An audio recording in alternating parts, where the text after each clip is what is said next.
Ezequiel capítulo 37, a partir do 1º versículo.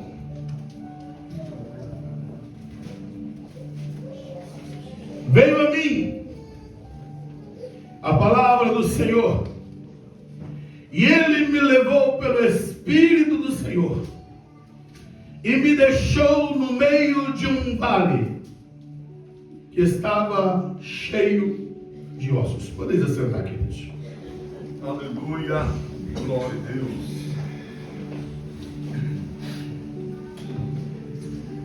Profeta Ezequiel,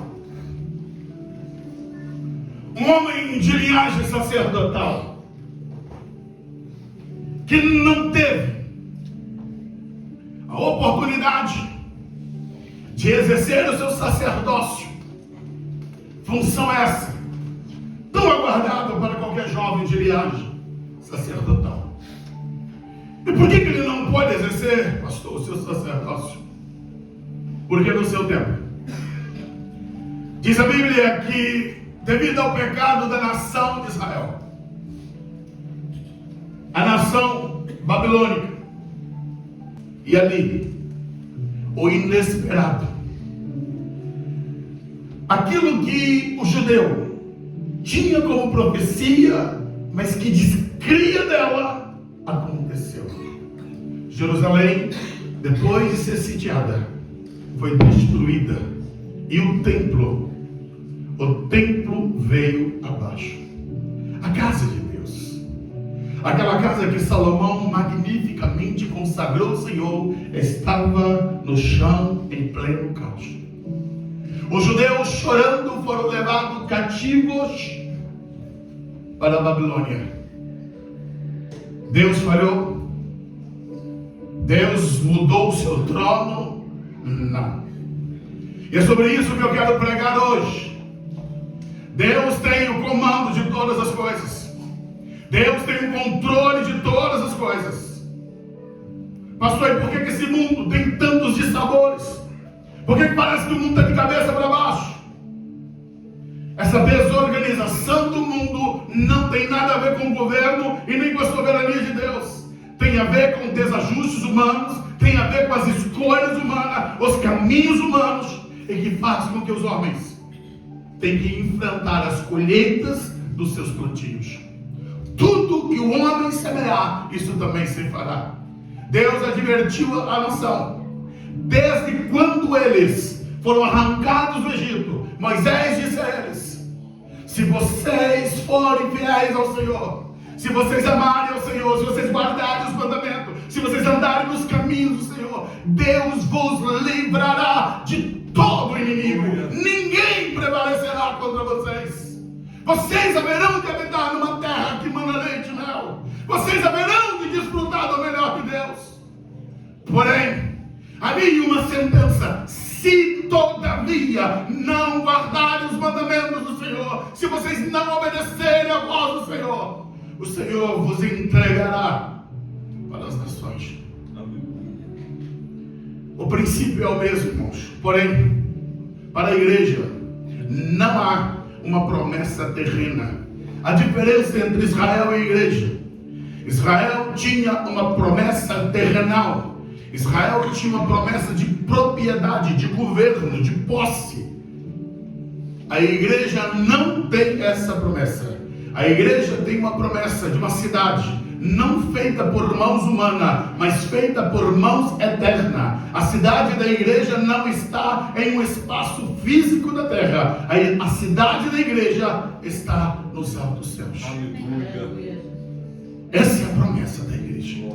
Agora tem uma questão. Assim como Israel perdeu o direito de propriedade na terra por desobediência, também aqueles que desobedecem à palavra de Deus, aqueles que desobedecem ao Senhor, também perdem a cidade celestial. Pastor, mas eu ouvi dizer que a partir do momento que eu entrego a minha vida para Jesus, que eu sou salvo, eu já tenho a garantia da minha salvação eterna. Epa, alto lá. A Bíblia diz: aquele que perseverar até o fim, é esse que será salvo. Não temos salvo-conduto para pecar, amados.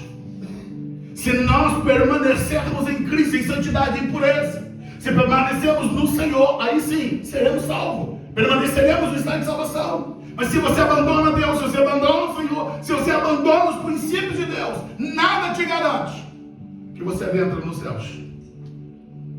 Sim, mas você vai ter igrejas que vai dizer para você que não tem problema. Você vai ter pastores que vão afirmar para você. E eu te falo algo muito sério. A alma é tua.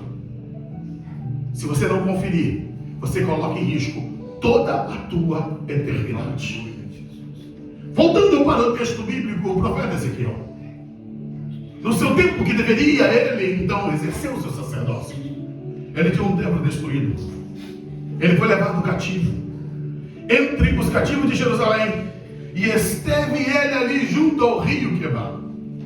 E aí, queridos, é que entra a sensação de quando nós servimos a Deus por aquilo que Ele é. Ele era um sacerdote por direito de nascença, mas ele não tinha mais templo para ministrar.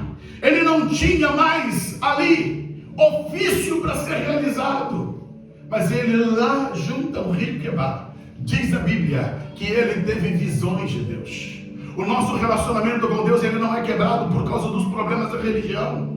O nosso relacionamento com Deus não pode ser quebrado por causa de questões sociais. Nada pode quebrar a tua relação com Deus, a não ser que você queira, a não ser que você designe isso. Porque quando você quer viver uma vida íntima com Deus, não tem pai, não tem mãe, não tem irmão, não tem pessoas, não tem emprego, nada pode arrancar o teu relacionamento com o Senhor, porque isso é uma decisão sua.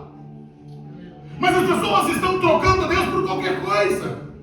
Abrem mão do tempo com Deus por qualquer coisinha dessa terra. E por isso vive-se uma vida tão medíocre espiritualmente. Ezequiel fez uma escolha. Vou servir ao Senhor com templo ou sem templo. E ele ministrou junto ao rio Quebar. Deus deu a esse homem revelação tremenda, que hoje, 2.600 anos depois, estamos nós aqui analisando revelações que Deus concedeu para o profeta Ezequiel. Esse texto que acabo de ler, do capítulo 37, uma profecia que Deus estabeleceu ali, lá, no período do cativeiro, em que atravessou milênio, 2 milênios, para vir se cumprisse nos nossos dias. Mas eu quero me ater ao texto e aprender aqui algumas verdades que estão contidas nesse texto, nas lições que o profeta também teve que aprender e que nós precisamos desenvolver em Deus. A nossa caminhada não pode ser pela visão limitada que nós temos à nossa volta. O homem e a mulher de Deus têm a sua vida escondida em Deus nos céus. Nós temos a mente de Cristo e nós vivemos por fé e não por vista. A Bíblia diz que veio a mim a mão do Senhor. Ezequiel, estando em cativeiro, ele mantinha o seu relacionamento com Deus. Aleluia. E a mão do Senhor o levou pelo Espírito do Senhor. Ele foi levado para um vale que estava cheio de ossos. E ele é colocado ali no meio daquele vale. Glória a Deus, aleluia. Sem entender, sem compreender, mas ele estava na total dependência de Deus. O seu coração estava descansado em que Deus tinha um propósito do porquê que ele estava ali. O verso 2 diz: e ele me pôs, ele me fez andar. Cadê? Volta para mim, o verso 2. E ele me fez passar em volta deles. Ezequiel é colocado no meio do vale, e ele então, ele começa a andar e olhar o que está ocorrendo à sua volta. Diz o texto que era muito numerosos. A quantidade de ossos que estavam ali à sua volta eram muitos, muitíssimos.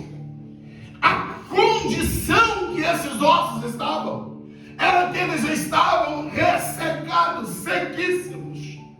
Isso demonstra que neles, o tempo já estava gerando neles deterioração. A visão que Ezequiel tem à sua volta ele estava num vale de morte, em um vale que não havia vida, que não havia nada. Ele estava no meio de ossos, que um dia teve vida, mas que agora era o retrato pleno do fim de todo ser humano. O verso 3 diz: Então me perguntou, filho do homem, esses ossos será que poderão reviver? Filho do homem, porventura viverão esses ossos? Ezequiel, ele é questionado diante do impossível. A sua visão à sua volta é um antro de morte e de desesperança. Todavia a resposta dele e eu disse, Senhor Deus, Tu o sabes. Aleluia. A postura que Ezequiel tem eu não sei. A minha visão para tudo isso me tira a capacidade de me posicionar. Então ele aponta para Deus e diz, Senhor, Tu o sabes. Se eu lhe perguntar, como está a tua vida? Como está a sua relação com Deus? Como está a sua família? Como é que está a sua caminhada de fé? Como está seu desenvolvimento? E se eu perguntar para ti, qual é a esperança de mudança e transformação que existe? Quais são as perspectivas de que esse quadro, esse cenário pode ser mudado? É isso que o Senhor está perguntando para Ezequiel. Ezequiel, esses ossos que estão sequíssimos, eles podem reviver. Então o verso 4. Então ele me disse, profetize para esses ossos e digam-lhe, ossos secos, ouçam a palavra do Senhor. Aleluia. Queridos, Ezequiel está nesse cenário e agora a voz do Senhor dá uma ordem para ele. Ezequiel, você vai profetizar para esses ossos. Você vai agora chamá-los, a atenção deles, e vai dizer para eles que eu estou falando com eles. Aleluia. Ô igreja, não é loucura, é um projeto que Deus tinha com aquele profeta. É por isso que o apóstolo Paulo, ele disse, eu não me envergonho do evangelho. É loucura para os que perecem, mas para nós que somos salvos é poder de Deus. Deus está dando uma ordem para esse homem, que do ponto de vista humano, isso é impossível. Ossos não têm ouvidos para ouvir, ossos não reagem, eles não têm vida. Aleluia. Deus está dando ordem para aquele profeta que está dentro do prospecto do impossível. Ele poderia dizer, Deus, eu vou falar aos ventos, eu vou falar com nada. Eu não posso me comunicar com ossos. Aleluia. Mas Deus está falando com ele, profetiza. Fala com os ossos. Oh, glória. Diga para os ossos, ouçam a palavra do Senhor. Oh, glória. Verso 5. Aleluia. Assim diz o Senhor Deus a esses ossos, eis que farei entrar em vocês o Espírito, e vocês viverão. Porei tendões sobre vocês, farei crescer carne sobre vocês, e os cobrirei de pele. Porei em vocês o Espírito, e vocês viverão. Então vocês saberão que eu sou o Senhor. Escuta. Deus está falando com o profeta Ezequiel para profetizar. Aleluia, Jesus. E ele deveria declarar para aqueles ossos que Deus estava trazendo uma palavra para eles de restauração, de reconstrução. Espera aí, como isso vai ocorrer? De que maneira essas coisas seriam acontecer? Tem um pastor chamado Leonardo Ravenho, e ele fazendo uma análise desse texto, e ele questionando, e se fosse no nosso tempo, imagine Deus chamando um homem, colocando ele no meio de um vale cheio de ossos, e falasse com ele assim: olha, você vai profetizar, porque esses ossos vão ser revividos. Esses ossos, eles serão agora tomados por carne, por tendões. Escuta, eu trago esse ponto crítico para nós, porque nós precisamos crescer, irmãos. Nós estamos transmitindo aqui. Escuta uma coisa. Leonardo Ravenho faz uma crítica e ele diz da seguinte forma: sabe o que aconteceria hoje? O profeta chamaria uma grande rede de televisão, colocaria todo um aparato que tem que registrar esse negócio. Não, na hora que os ossos a começar a acontecer o milagre, tem que filmar tudo, tem que mostrar e tem que fazer. Ei, queridos, Deus, para Ele fazer, Ele não tem que provar nada para ninguém. Ele é Deus e Senhor absoluto. Você não pode prender e atar aquilo que Deus tem a fazer. Imagina o profeta dizendo: Deus, espera um pouquinho, deixa eu pegar um ângulo melhor. Não, peraí, essa coisa aqui eu tenho que registrar. Não, queridos, Deus, Ele não depende de registro para aquilo que Ele quer fazer. Deus quer atuar na vida de pessoas, libertá-las, transformá-las, mas está faltando homens, está faltando mulheres, como Ezequiel, que se coloca no meio do vale. Aleluia. Antes de avançarmos, agora eu quero retroagir para nós agora esmiuçar o texto. Vamos quebrar ele um pouquinho mais.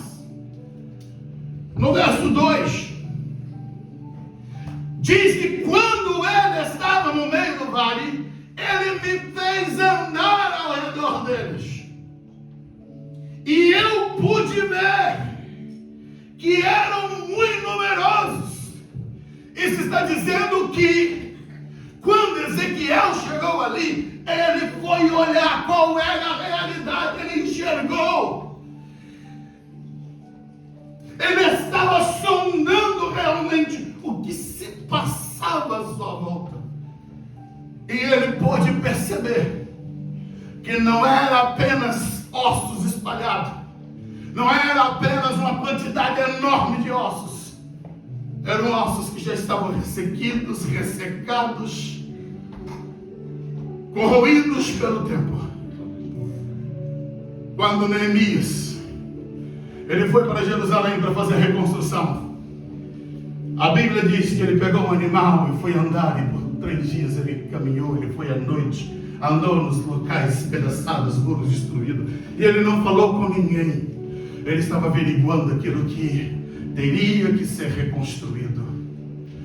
Escuta, é preciso que nós, como igreja, irmãos, tenhamos visão espiritual. Tem um mundo ressecado à nossa volta. Há uma quantidade de ossos mortos, destruídos, que estão à volta da igreja. E nós precisamos olhar com um olhar de misericórdia, com um olhar de graça. Quando Jesus chegou na casa de Marta e Maria, tanto Marta como Maria disse: Senhor, se o Senhor estivesse aqui, meu irmão não teria morrido. Ela está dizendo: acabou, encerrou.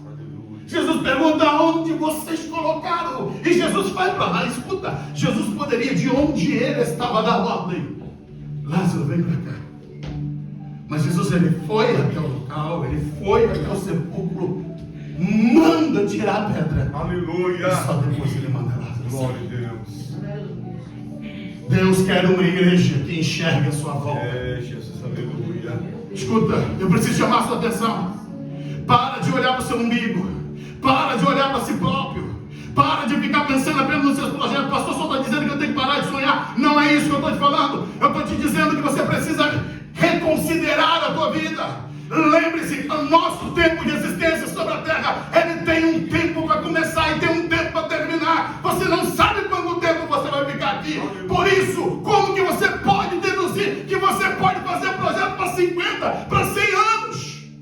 Agora eu te digo, Jesus disse: ajuntai tesouros no céu. E o que é isso, pastor? Não é colocar dólar nem euro no céu. É você investir em alma. Alma é eterna. Alma vai para a eternidade. Não importa quanto você conquista aqui na terra, vai ficar tudo aqui. Você tem o direito de dirigir um carro bom, ter uma casa boa, se vestir bem, ter uma família linda. Mas lembre-se, tudo isso vai ficar aqui. Aleluia. Eu não estou te desmotivando. Eu só estou te pedindo para reconsiderar os teus planos, os teus projetos. Aleluia. Porque essas coisas vão terminar, vão ficar aqui. Glória a Deus. Todavia, há uma eternidade que espera eu e que espera você. Glória a Deus. Você precisa olhar à tua volta e ver. Nós estamos no meio de um vale. E Deus está te pedindo: olha a tua volta. Olha para o teu vizinho, olha para o teu colega, olha para o teu amigo. Tantas e tantas vezes eu tenho dito: como que você diz que você ama? Perdoe, mas eu preciso te dizer: como você diz que você ama as pessoas, se você sabe que ela vai passar a eternidade inteira no inferno e você não adverte ela? Aleluia. Se você não advertir, olha o que Deus falou com Ezequiel: olha, se eu mandar tu falar com o ímpio, para ele se converter, e tu não falares com o ímpio, e o ímpio padecer no seu pecado, eu requererei de ti. A nós foi nos dada a incumbência de pregarmos a palavra, de anunciarmos o reino. Não dá para se calar, queridos. É como você olhar a iminência de uma tragédia. Vai desabar tudo, vai cair tudo, e dá tempo de retirar. Só basta você gritar e você se senta e não faz nada.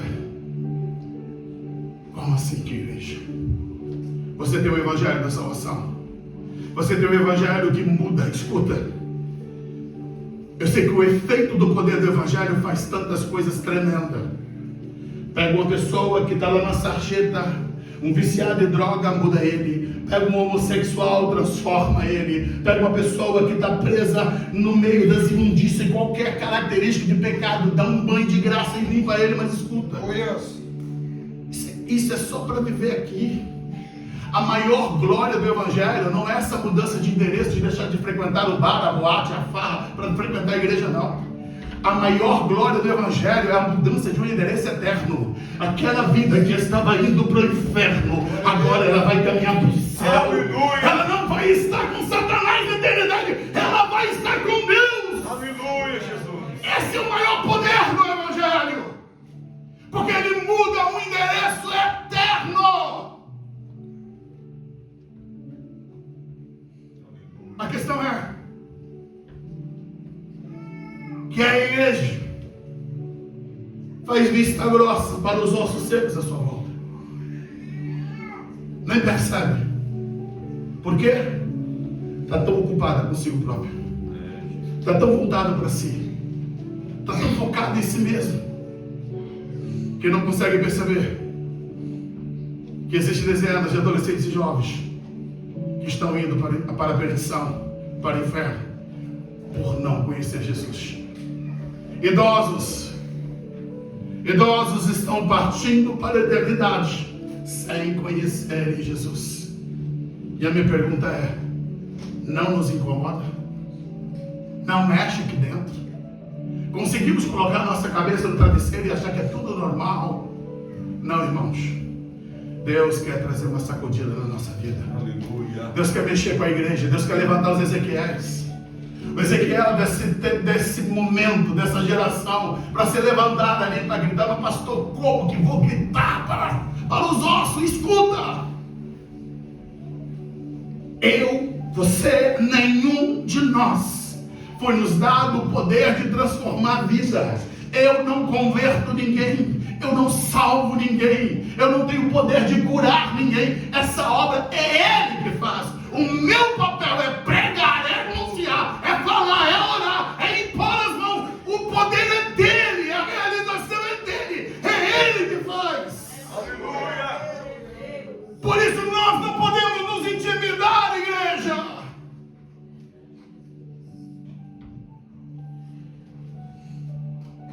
Quando Ezequiel é questionado se aqueles ossos podiam reviver, ele disse: Senhor, tu sabes. Quando Deus dá ordem no verso 4, profetiza então sobre esses ossos. Era o impossível. Mas vamos para o versículo 7. Diz assim: Então eu profetizei. Cadê o verso 7? Então eu profetizei como me havia sido ordenado. O profeta Ezequiel, ele vai cumprir o mandado. Ele vai cumprir aquilo que foi ordenado a ele. Ele profetiza. Cadê o texto?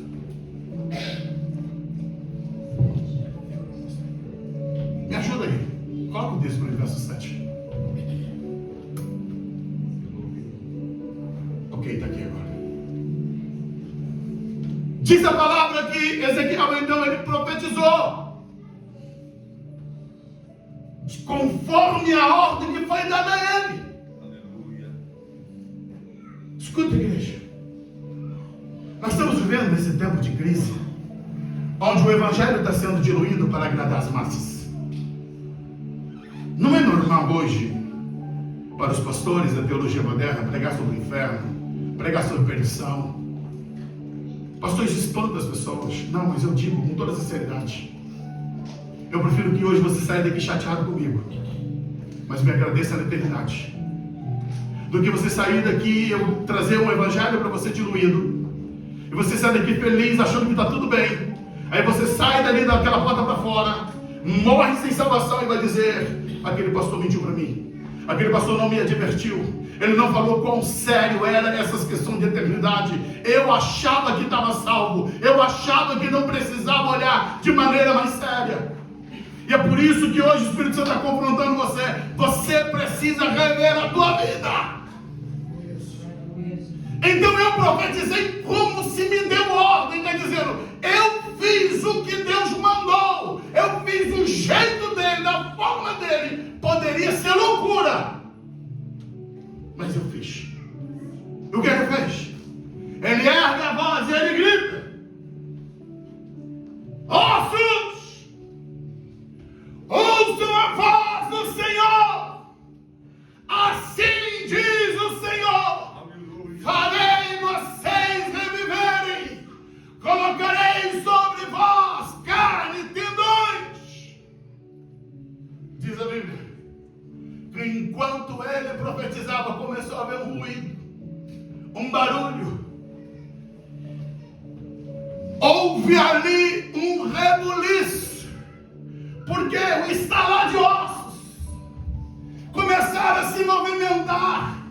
Ossos que estavam espalhados foram tomando cada um os seus devidos lugares e formando esqueletos. Entenda, a ordem de Deus não era para Ezequiel pegar os ossos para juntar. A ordem dele era profetizar. Quem a juntou foi Deus. Aleluia. O que significa isso? Significa que a nossa ordem é pregar quem vai ordenar a vida das pessoas.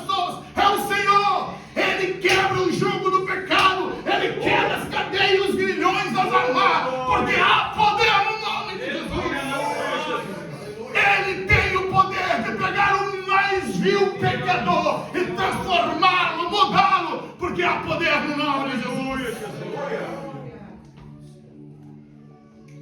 Esse estalar de ossos, esse ruído, esse barulho, cada osso aconjuntando nos seus devidos lugares.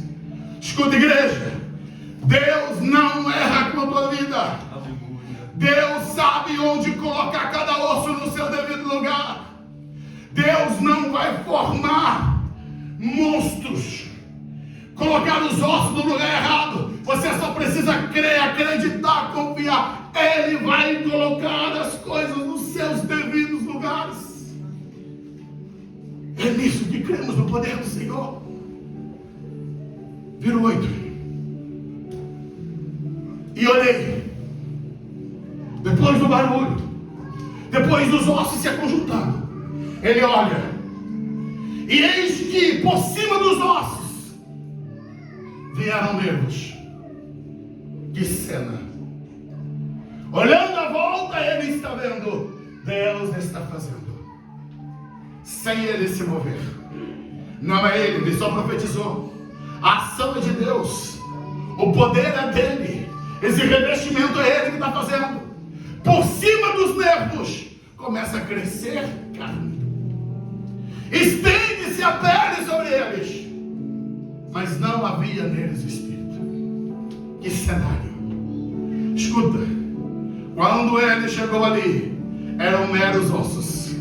Quando ele profetizou, agora ele tinha um exército de corpos.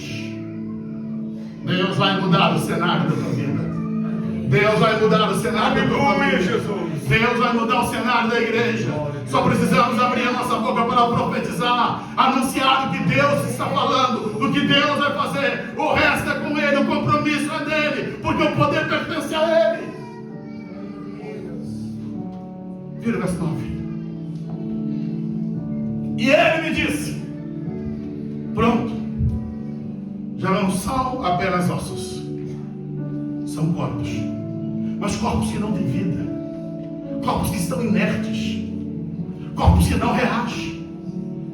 Então ele recebe a ordem do Senhor, e ele me disse: profetiza ao Espírito, profetiza, ó Filho do Homem, diz ao Espírito: assim diz o Senhor Deus, vem dos quatro ventos ao Espírito e assopra esses mortos para que eles vivam. Eu fico a pensar o coração de Ezequiel, no meio do nada, sozinho. Ele não tem ninguém com ele, ele não tem companheiro, sua esposa havia morrido, mas ele está ali, ouvindo a voz de Deus para cumprir o propósito do Senhor. Filho 10. E aí o que ele faz? O que ele já havia feito anteriormente. Profetizei como ele me deu a ordem. Eu fiz conforme ele mandou. Queridos, o grande resultado vai acontecer se nós fizermos o jeito de Deus. Se fizermos o jeito dele, ele garante. Se fizermos da maneira dele, nós temos a garantia que ele vai cumprir. Glória a Deus, aleluia. E profetizei como ele me deu a ordem. Então o Espírito entrou neles e viveram e se puseram em pé. Um exército grande em extremo. Aquele dia era o dia da total mudança e transformação daquele vale. Do horário que ele chegou, um estado de morte, de desesperança, ausência de vida. Mas agora, nesse momento, existe um grande exército em extremo. Oh, glória. Porque o poder da palavra de trazer vida, de restaurar, de reestruturar, de fazer diferente, havia sido alçada naquele vale. Virou-se. Então disse: Filho do homem, esses ossos são toda a casa de Israel. E eis que dizem: os nossos ossos se secaram, pereceu a nossa esperança, nós mesmos estamos cortados. Vira o 12. Portanto, profetiza, diz-lhe: assim Assim diz o Senhor Deus: eis que eu abrirei os vossos sepulcros, vos farei subir das vossas sepulturas, ó povo meu, e vos trarei a terra de Israel. Queridos, Deus estava trabalhando com aquele profeta. Aí é nós, nesse tempo, quando vamos analisar esse texto, o coração quase sai pela boca de olhar como Deus trabalha, como Deus faz. Deus, Ele não erra naquilo que fala. Deus não erra naquilo que conduz. No ano 606, foi quando Nabucodonosor invadiu Babilônia. E dali ele levou a primeira leva dos filhos de nobre. Nessa primeira leva foi Daniel. Depois da segunda leva, no ano 596, ele leva uma segunda parte. Em 586 ele retorna. Aí sim ele vai lá e destrói tudo. Pronto. Acabou Jerusalém. Acabou o templo. E eles vão para o cativeiro. Lá no cativeiro, Deus tinha Daniel lá no palácio. E se você pegar o capítulo 7, 8, 9, 10, 11, 12, lá estão as grandes revelações de Deus no cativeiro. No tempo de angústia, Deus estava falando com Daniel lá no palácio. Glória a Deus. Enquanto Daniel está lá no palácio, Ezequiel está lá no meio dos cativos, junto ao rio Quebar. Mas aí o que Deus faz? Quando você lê o livro de Ezequiel, você vê, dentre os homens do Velho Testamento, talvez foi o homem que mais teve visão de Deus. Ele viu a glória de Deus como ninguém nunca viu. Ele viu coisas inefáveis que para nós é muito mais difícil entender Ezequiel do que Apocalipse. Tamanha grandiosidade. Aleluia. Escuta, igreja, o que eu estou trazendo é um retrato. É cativeiro, perderam nação, perderam casa, perderam tudo, mas não perderam a glória, porque a glória não está ligada a coisas materiais. Você não precisa estar rico para viver uma vida íntima com Deus. Você não precisa ter posses para você ter um relacionamento profundo com Deus. Dois profetas, Daniel e Ezequiel, vivendo de um tempo de glória. E Daniel, com um ministério tão longo, tão extenso, desenvolveu sua adolescência sem pai, sem mãe, sem sacerdócio, sem líder, mas foi fiel a Deus até o fim. Glória a Deus, aleluia. E quando chega lá na velhice, ele vai olhar, epa, peraí, tem uma profecia de Jeremias que diz: Senhor, é só 70 anos, Senhor, o tempo está findando. Aí ele vai orar, ele vai clamar aos céus e vai dizer: Senhor, o Senhor fez uma promessa que com 70 anos o Senhor haveria de trazer de volta o seu povo. Aleluia. O Senhor estava falando com Ezequiel lá no vale: olha, eu abrirei vossos sepulcros e vos farei subir da vossa sepultura, povo meu. Eu mostrarei a terra de Israel, mas como? São cativos. Babilônia não vai abrir mão deles. Mas aí então, Deus levanta o império Medo-Persa. Belsazar morre. Quem assume o governo do império? Ciro. E aí então, alguém vai até Ciro e diz: olha, Ciro,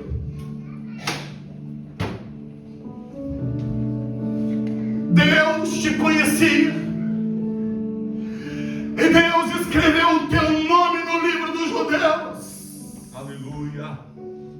Como assim? Sim, Ciro. Coloca Isaías 45, verso 1. Foram até o rei Ciro e apresentaram para ele o que Isaías havia profetizado. Lembrando que o profeta Isaías, ele é do ano 700 a.C. Ciro vai subir ao poder no ano 538. Querido, nós estamos falando de mais de 150 anos antes. Alguém apresenta, olha aqui, está escrito nos nossos livros: assim diz o Senhor ao seu ungido. Olha o teu nome aqui, Ciro. A Ciro, a quem eu tomo exigir os nomes dos reis, para abrir diante deles as portas, e as portas não se fecharão. Aleluia. E esse homem se dobra, se prostra, enxergando. O Deus deles é um Deus tremendo, porque escreveu o meu nome na história. E o que Ciro faz? Chega para todos os judeus e diz: olha, vocês estão livres. Aqueles que quiserem voltar para Jerusalém, vocês vão poder voltar para Jerusalém. Tem mais! Tudo aquilo que foi levado do templo de vocês, as vasilhas de ouro, os vasos de ouro, é tudo de vocês. Pode levar de volta. Pode levar de volta. Aleluia. Glória a Deus. Aleluia, Jesus. Deus não é homem para que minta, nem filho do homem para que se arrependa. E o povo, ele vai sair cantando de volta para Jerusalém. Quebrados, arrebentados, passaram 70 anos. Voltamos lá para Ezequiel. Ezequiel 37:12. Sim, passaram-se 70 anos. Mas Deus disse para eles que haveria de abrir os sepulcros deles. Deus haveria de trazê-los de volta. E Deus agora estava cumprindo a sua palavra. Deus agora estava cumprindo com eles o que Ele tinha a fazer. Mas eu quero terminar esse sermão dizendo, irmãos, você conhece a história. Eles regressam, retornam. Depois Esdras, ele vem. Zorobabel vem fazer a reconstrução do templo. Neemias vem fazer a reconstrução dos muros. O Império Persa cai, sobe o Império Grego, depois vem o Império Romano. Aí vem a plenitude dos tempos. Jesus vem, o Emanuel chega, anda nas ruas empoeiradas da Judeia. Veio para que era seu e os seus não receberam. O mundo foi feito por ele, mas o mundo não lhe reconheceu. Deus abre uma lacuna, Deus prepara então, começa então o processo da noiva, da igreja de Cristo. Nós somos igreja, a noiva de Cristo Jesus. Deus esqueceu de Israel? Não. O projeto com Israel continua. E aí eu quero dizer, irmãos, dentro da visão que nós assembleanos temos, daquilo que a palavra de Deus nos apresenta, esse texto de Ezequiel 37, ele veio se cumprir, porque ele cumpriu-se em parte lá, através de Ciro. Mas agora, queridos, escuta uma coisa, olha a dinâmica de Deus. Quando no ano 70, por uma questão de rebelião, que os judeus tiveram contra Roma, desde o ano 68, 2 anos de rebelião, Jerusalém foi totalmente destruída. Os judeus foram espalhados pelo mundo. Se você olhar para a história dos judeus, é de choro. Lembrando, foram eles que pediram. Quando Pilatos disse: esse homem é inocente, o que eles fizeram? Que caia sobre nós o sangue dele. Pagaram um alto preço. Estão pagando ainda. Mas o Deus que prometeu que faria subir das sepulturas, que haveria de trazê-los de volta, queridos, Deus fez algo chamado impossível, porque Israel viveu despatriado, sem nações. A Primeira Guerra Mundial, lá estavam eles, espalhados pelas nações. O projeto ampliou para a Segunda Guerra, tentaram eliminá-los, extingui-los. 6 milhões de judeus morreram, tentando apagar esse povo. E em meio ao grito e ao choro de tudo isso, no dia 18 de maio de 1948, Deus faz nascer a nação de Israel. Contra os mais que pudesse imaginar que isso seria impossível, Deus fez nascer a nação de Israel. Aleluia. Israel, com um dia declarado como nação, as nações às suas voltas se levantaram contra eles. E eles, com um dia de existência, venceram as nações que estavam à sua volta. Glória a Deus, aleluia. E depois disso, nós poderíamos dizer que pelo menos teve 2.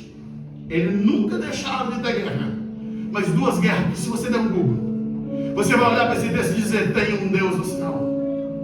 A guerra de 6 dias, quando se aconjuntaram, disseram: vamos varrer Israel da terra.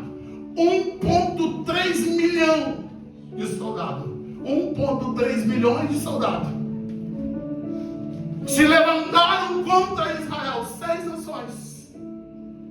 E Deus, com 6 dias, só precisou de 6 dias, com um exército de menos de 200 mil, eles conseguiram abater 1,3 milhões. Glória a Deus. O céu que cuida, que promete, que faz um vale de ossos secos se tornar um grande exército. Em 1973, quando teve a guerra de Yom Kippur, quando covardemente as nações se conjuntaram contra eles, porque era o dia do perdão, o dia da expiação, todo mundo estava ali, era dia de feriado, quando foram atacados. Só que precisaram de um dia para se recompor e vencer os seus inimigos, conquistaram de volta Jerusalém, para deixar o mundo de queixo caído. Eles têm um Deus. E é interessante que quando você lê na guerra de 6 dias e na guerra de Yom Kippur, os inimigos, deixa eu só citar uma porque meu tempo acabou. Um exército estava vindo contra um grupo pequeno de soldados israelenses, que seriam totalmente destruídos, e aqueles homens armados até os dentes, e de repente esse grande exército joga as armas no chão, levanta as mãos e sai rendido, mas por um grupo minoritário de soldados israelenses.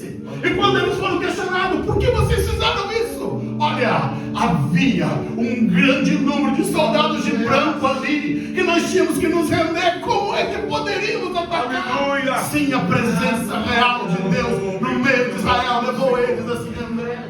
Sim, queridos, o Deus do passado continua sendo Deus hoje. Só precisamos crer, confiar. O Deus que faz ossos reviver, e Ele está presente aqui para reviver no teu coração essa chama de esperança e de vida. Ele quer renovar você, trazer você de volta. Se coloque de pé, ministério de louvor comigo.